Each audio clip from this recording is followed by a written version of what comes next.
اللہ الرحمن الرحیم رب اشرح لی صدری ویسر لی امری واحلل عقدۃ من لسانی یفقہوا قولی۔ آج ایک نئی داستان کا آغاز کرتے ہیں یہاں افطار کے سیگمنٹ میں، جو کہ ایک نبی اللہ سے متعلق ہے، جو کہ ایک قوم سے متعلق ہے۔ اور آپ نے مختلف اقوام کے قصے سنے ہیں کہ جن پر عذاب آیا اور سارا سلسلہ، لیکن یہ قوم، اس پر آنے والا عذاب اور اس سارے ڈائنامکس بہت مختلف ہے، باقی تمام اقوام سے کئی حوالوں سے بہت مختلف ہے۔ تو آغاز یہاں سے ہوتا ہے کہ اللہ کے نبی حضرت ابراہیم علیہ السلام، اور کیا مرتبہ حضرت ابراہیم علیہ السلام کا، یعنی اس سے بڑا اعزاز مرتبہ کیا ہوگا۔ ہم سب جو بھی کام کر رہے ہوتے ہیں اللہ کی خوشنودی کے لیے، قربتاً الی اللہ کر رہے ہوتے ہیں، اللہ تعالیٰ کے قریب ہونے کے لیے۔ اب جو خلیل اللہ ہو، اللہ کا دوست، مطلب تو اس سے بڑی کیا بات ہوگی۔ وہ ابراہیم علیہ السلام جن کے لیے آگ کو گلزار کر دیا گیا۔ اللہ تعالیٰ سرکار دو عالم صلی اللہ علیہ وآلہ وسلم کے صدقے میں ابراہیم علیہ السلام اور فخر ابراہیم کے صدقے میں ہمیں جہنم کی آگ سے محفوظ رکھے اللہ تعالیٰ انشاءاللہ۔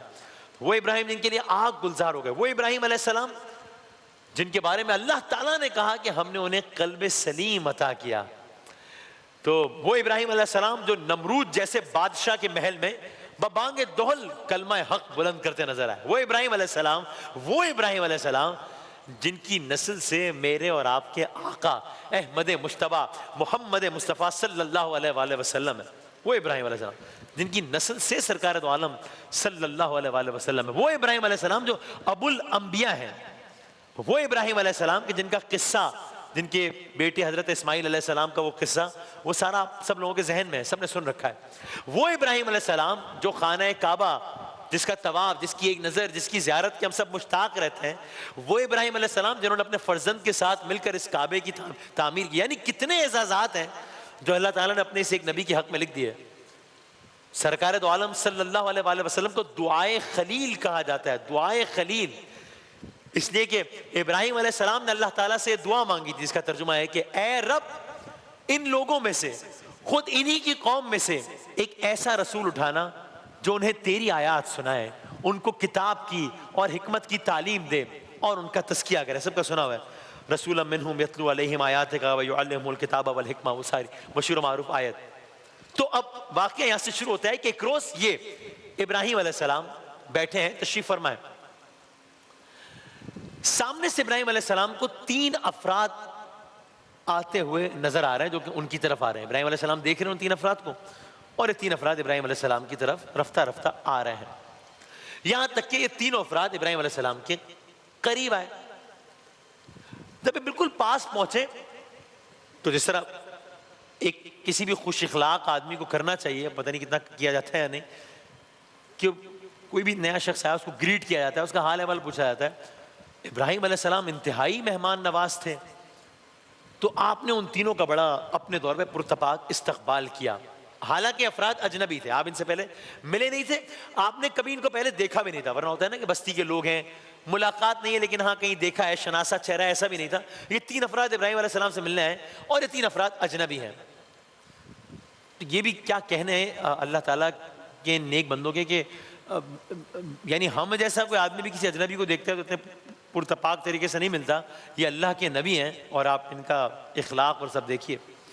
یہاں تک کہ ابراہیم علیہ السلام نے انہیں بڑے احترام سے بلایا، بٹھایا، خیمے میں بٹھایا یا خیمے کے پاس بٹھایا، اور یا اگر میں اپنے الفاظ میں کہوں کہ حال چال پوچھنے کے بعد کھانے وغیرہ کا پوچھا۔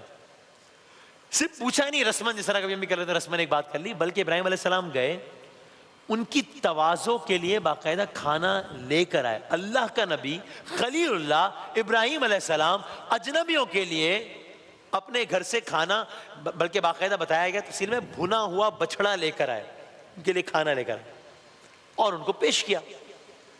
مگر ایک عجیب معاملہ ہوا، ابراہیم علیہ السلام نے ان 3 لوگوں کو کھانا پیش کیا تو ہوتا عام طور پر یہ کہ ظاہر ہے جب کھانا پیش کیا جائے تو کھانا تناول فرمایا جاتا ہے۔ اگر تناول نہ بھی کیا جائے تو کم از کم ہم لوگ بھی یہ کرتے ہیں کہ اگر کسی نے کھانا دیا ہے، بھوک نہیں بھی ہے تو ہم ویسے ہی 2 لقمے کھا لیتے ہیں کہ یار بندے نے اتنا کیا ہے تو چلو۔ یہاں عجیب معاملہ ہوا کہ اللہ کے نبی گئے ہیں، کھانا لے کر آئے ہیں، پیش کیا ہے، بھنا ہوا بچھڑا لے کر آئے ہیں، کسی نے کھانے کی طرف ہاتھ ہی نہیں بڑھایا کھانے کی طرف۔ تو یہ بڑی حیرت انگیز بات تھی بظاہر. شاید اس اعتبار سے بھی کہ کہا جاتا تو زمانے میں کہ اگر کسی نے کسی کو نقصان پہنچانا ہو کبھی تو وہ اس کا نمک نہیں کھاتا. تو کہ بھئی یہ کیا معاملہ ہے, کیوں نہیں کھا رہے, کیا ہوا کیا ہے؟ یہاں تک کہ ابراہیم علیہ السلام نے ان سے پوچھا یہ کیا ماجرا ہے, میں نے آپ کی خدمت میں کھانا پیش کیا ہے, آپ نہیں کھا رہے. اب ان تین افراد نے حقیقت بتائی, وہ حقیقت سنیے. یہ تینوں افراد جن کو ابراہیم علیہ السلام نے کھانا پیش کیا تھا بولے اے ابراہیم ہم عام افراد نہیں ہیں, ہم اللہ کی جانب سے بھیجے گئے فرشتے ہیں, ہم اللہ کی جانب سے بھیجے گئے فرشتے ہیں اور خدا نے ہمیں کسی مقصد کے تحت بھیجا ہے, کسی وجہ سے بھیجا ہے. تو اب وہ فرشتے آپ جن کے بارے میں سن چکے ہیں کہ فرشتوں کا سارا ذرا, یہ فرشتے ابراہیم علیہ السلام کے پاس آئے ہیں اور کہہ رہے ہیں کہ ہمیں اللہ تعالیٰ نے کسی مقصد سے بھیجا ہے آپ کے پاس. اچھا, اب معلوم ہو گیا کہ اب مکالمے کا آغاز ہو. کیا بتانے آئے ہیں, کیا کہہ رہے ہیں؟ کہا اے ابراہیم علیہ السلام ہم آپ کو ایک بیٹے کی خوشخبری سنانے کے لیے آئے ہیں, آپ کو اولاد کی خوشخبری سنانا. مرتبہ دیکھیں کہ خلیل اللہ کو اللہ کا فرشتہ یا اللہ کے فرشتے ان کے گھر اگر ولادت بھی ہو نہیں تو اس کی خبر دینے کے لیے اللہ تعالیٰ فرشتے بھیج رہے ہیں جو باقاعدہ پیغام لے کر آئے کہ اللہ تعالیٰ آپ کو ایک بیٹے کی نعمت سے نوازے گا. اب جب یہ سارے کا سارا مکالمہ ہو رہا ہے تو قریبی ابراہیم علیہ السلام کی زوجہ بھی ساتھ کھڑی ہیں, جناب سارہ بھی ساتھ کھڑی ہیں, جناب سارہ بھی سب کچھ سن رہی ہیں. اب جناب سارہ بھی, چونکہ ابراہیم علیہ السلام اور جناب سارہ عمر کے خاص حصے میں تھے, عمر رسیدہ تھے, تو بظاہر ولادت کے بھی کوئی آثار نہیں تھے, کوئی امکان نہیں تھے. تو ان کے لیے حضرت ابراہیم علیہ السلام کے لیے, جناب سارہ کے لیے یہ بات بظاہر بڑی حیرت انگیز تھی, تو یا یہ کہہ لیجیے کہ خوشگوار حیرت کا باعث تھی. اب باقاعدہ مکالمہ بھی کیا جناب سارہ نے کہ یہ کہ ولادت اس عمر میں, لیکن کہا گیا کہ ہاں یہ خوشخبری ہم آپ کو سنانا ہے کہ اللہ تعالیٰ آپ کے یہاں ایک فرزند دے گا. لیکن یہ اس واقعے کا صرف ایک حصہ ہے, یہ واقعہ ختم نہیں ہوتا بلکہ بات آگے بڑھتی ہے. یہ سارے کا سارا اس بات میں ہم آگے تیزی سے آگے بڑھتے ہیں کہ قصہ مختصر یہ کہ ولادت کی خوشخبری مل گئی. اب جب یہ سب کچھ ہو گیا تو فرشتوں سے ابراہیم علیہ السلام گویا ہوئے کہ اچھا آپ کی منزل کیا ہے, آپ کہاں جا رہے ہیں؟ فرشتے بولے اے ابراہیم ہم ایک بستی کی طرف جا رہے ہیں. اچھا, یا دو بستیوں کی طرف جا رہے ہیں؟ کیوں جا رہے ہیں؟ یہ مکالمہ ہو رہا ہے ابراہیم علیہ السلام کو اور ان فرشتوں کا جنہوں نے ابھی ولادت کی خبر سنائی ہے. کیوں جا رہے ہیں؟ کہا اے ابراہیم ہم اس بستی میں عذاب دینے کی غرض سے جا رہے ہیں. یعنی اب اس سے پہلے ہم بہت ساری داستانیں سن چکے ہیں کہ یہ عذاب آیا, یہ عذاب آیا, یہ عذاب آیا. یہاں پر اس عذاب سے پہلے ابراہیم علیہ السلام کو بتایا جا رہا ہے کہ ہم فلاں بستی میں جا رہے ہیں اور عذاب دینے جا رہے ہیں. اب وہ ابراہیم جو ابھی کچھ لمحے پہلے اولاد کی خوشخبری سن کر مسرور تھے, اب عذاب کی بات سن کر مغموم ہو گئے کہ کسی بستی میں عذاب ہونے جا رہا ہے. ابراہیم علیہ السلام جانتے تھے کہ اللہ تعالیٰ نے ایک نبی کو اس قوم میں تبلیغ کی غرض سے بھیجا ہے. تو ابراہیم علیہ السلام نے فرشتوں سے کہا کہ آپ یہ نہ کریں, اگر ان بستی کے لوگوں کو کچھ مہلت دے دی جائے, انہیں کچھ مہلت دے دو, اللہ کے نبی تھے نا, کچھ مہلت دے دو.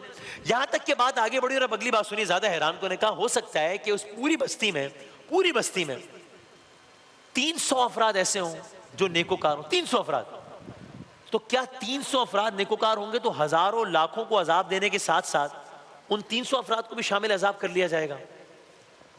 جواب دیا گیا کہ نہیں, اگر اس پوری بستی میں, اچھا اگر بستی ہے تو ہمیں نہیں معلوم اس بستی کی پاپولیشن کتنی تھی, لیکن اگر بستی ہے تو ظاہر تعداد لاکھوں میں نہیں بھی ہوگی, ملینز میں نہیں بھی ہوگی, تو لاکھوں میں تو ہوگی, لاکھوں میں نہیں بھی تو ہزاروں میں تو ہوگی. بات یہ ہو رہی ہے کہ ابراہیم علیہ السلام کہہ رہے ہیں کہ کیا اس پوری بستی میں زیادہ نہیں 300 لوگ ہوں جو نیکوکار ہوں, تو جب عذاب آئے گا تو ساری بستی ملیا میٹ ہو جائے گی, تو پھر وہ 300 لوگ بھی اس کا شکار ہو جائیں گے. یہ سوال تو بڑا انٹرسٹنگ تھا, جواب زیادہ حیران کندہ. کہا نہیں اے ابراہیم علیہ السلام ٹھیک ہے, اگر اس پوری بستی میں 300 نیکوکار بھی ہوئے تو عذاب نہیں دیا جائے گا. 300 نیکوکار بھی تو عذاب نہیں دیا جائے گا پوری بستی میں.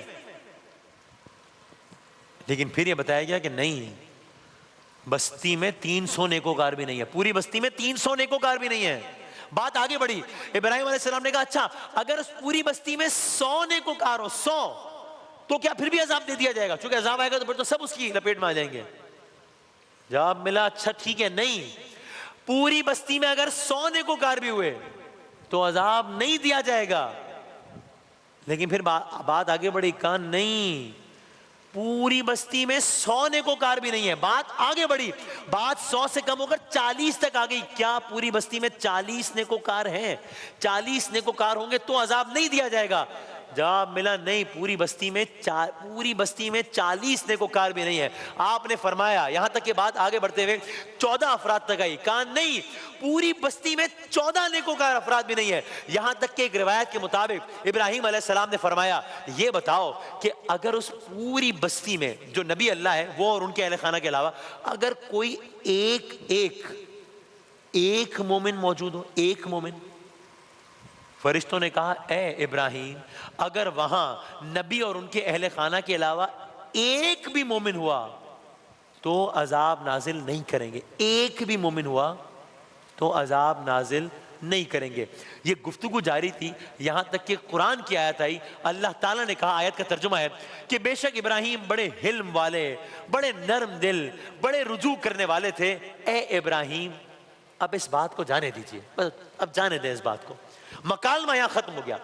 کہا یہ کہ اگر پوری بستی میں ایک بھی نیکوکار ہوا تو عذاب نہیں آئے گا. مکالمہ ختم ہوا. اب فرشتے جا رہے ہیں، یہ تینوں فرشتے ایک بستی کی طرف جا رہے ہیں. اب یہ کس بستی کی طرف جا رہے ہیں؟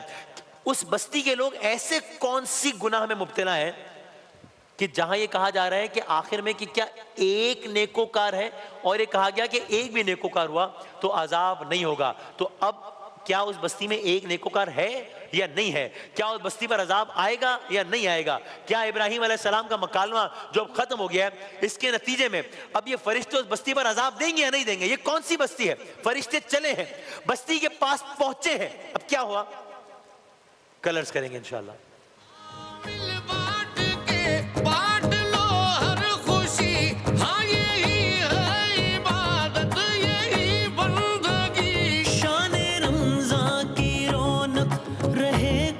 رحمتوں اور برکتوں کے اس مہینے میں بانٹیے خوشیاں اپنوں کے ساتھ.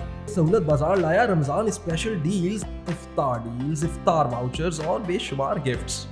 آرڈر کرنے کے لیے ابھی لاگ آن کیجیے www.sahulatbazaar.com پہ، اور مزید معلومات کے لیے +92 322 7335 749 پر ہمیں واٹس ایپ بھی کر سکتے ہیں.